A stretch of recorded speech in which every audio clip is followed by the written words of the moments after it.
السلام علیکم پاکستان۔ مولانا فضل الرحمان اور وزیر اعظم شہباز شریف کے درمیان وزیر اعظم ہاؤس میں ہونے والی ملاقات کی اندرونی کہانی سامنے آ گئی۔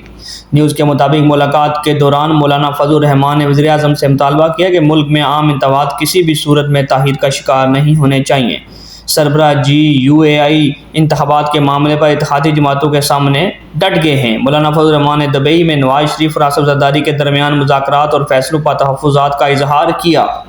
اس موقع پر صدر جمعیت علماء اسلام مولانا فضل الرحمان اور وفاقی وزیر برائے مواصلات اسد محمود نے گزشتہ دنوں سویڈن میں قرآن پاک کی بے حرمتی ہونے کے واقعے پر وزیر اعظم محمد شہباز شریف اور حکومت پاکستان کی جانب سے شدید رد عمل اور اقدامات پر وزیر اعظم کو خراجات تحسین پیش کی۔ مولانا فضل الرحمان کا کون سا مطالبہ لے کر ایوان وزیر اعظم گئے، اندرونی کہانی سامنے آ چکی ہے۔